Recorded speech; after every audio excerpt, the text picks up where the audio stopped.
Action and Community Through Service in the Behavioral Intervention Program. How did I find and arrange the internship?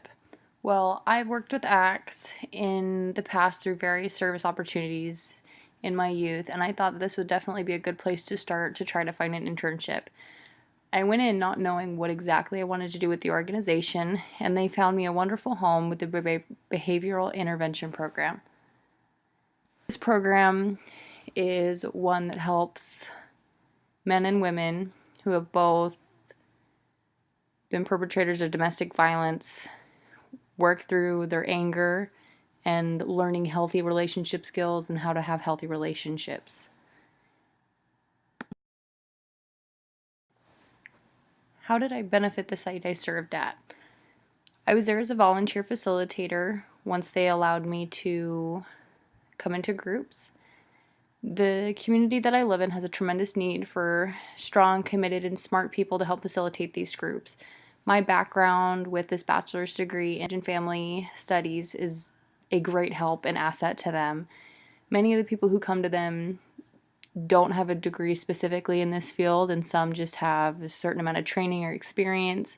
And so to have someone that has a specific degree in this has been awesome, especially since I have skills in creating and following through with lesson plans like we did in the Family 445 class, that you develop workshops and you follow through with them. And so that was something that I had a lot of skills in. I was also able to provide the facilitators and groups with different perspectives on topics. I never told them my religious views, but I would always share different perspectives I had from them. And I always made sure that I was there to help the facilitators I worked with and my supervisor. Responsibilities.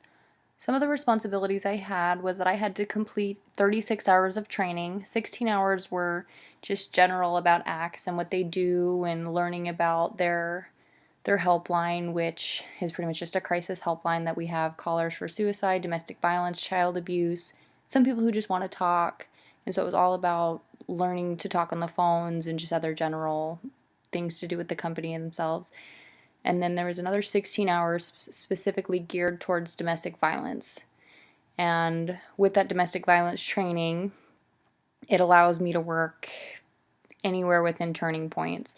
If it's within the shelter, for the domestic violence shelter for the women, or there's a children's group for children whose parents are going through different things, and I'm able to work with, they have a victims group, so they talk to the women. And then same with the behavioral intervention program, I can work with them. And without this training, that's not possible. Another responsibility that I had was that because of my educational background, I was able to help evaluate and run the groups, and I had little lessons prepared.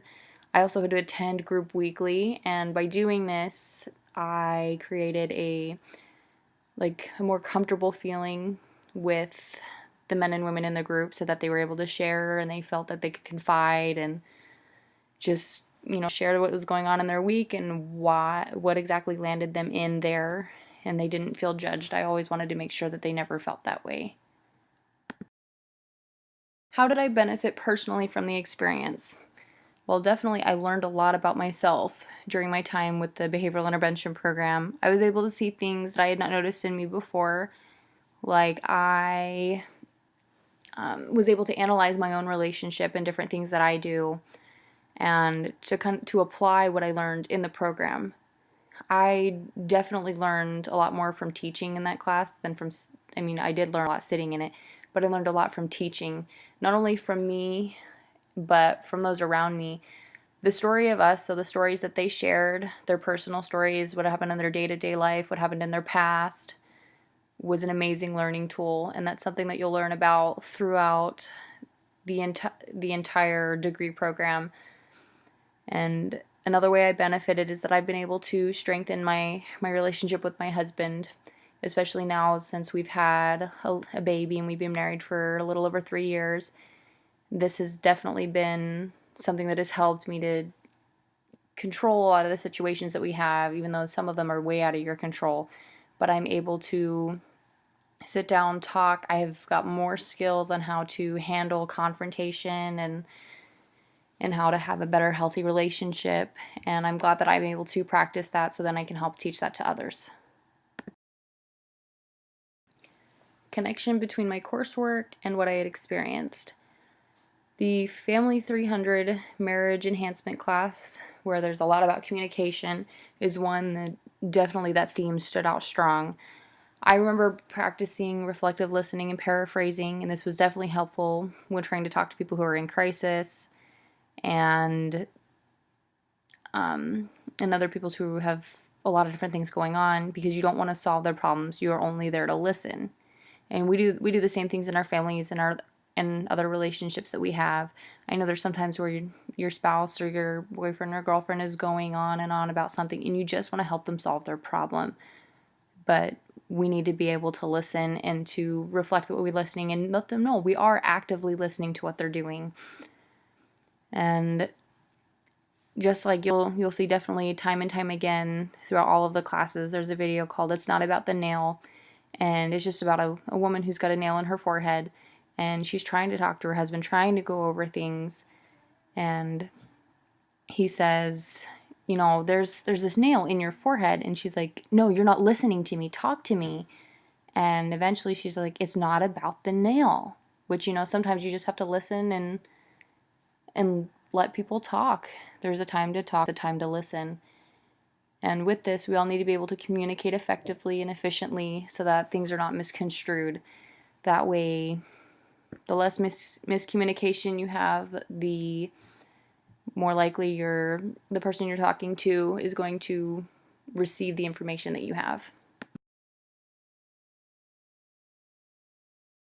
I recommend this experience to other students. I would definitely recommend this to anyone. It's such a rewarding experience to help people realize things about themselves and watch them learn and grow. Not only that, but you learn so much about yourself, and you're able to analyze yourself, the people around you, and see real life situations of how to apply the work that you've learned. And many counties and cities across the U.S. have these programs available. In my county, it's part of our homeless domestic violence services and other community things, like we have a food bank and other stuff. And so there's definitely a place for everyone to find their niche within these type of organizations.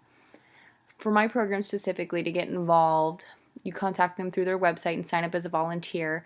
And what they'll do is they'll set you up with your trainings, get you through, and talk to you about which sub-program you'd like to go into. So like Turning Points with domestic violence, or SAVIS for sexual assault victims, or because I think there's the only two that have specialized training, but you have to continue on to go into those in order to work with those specific programs.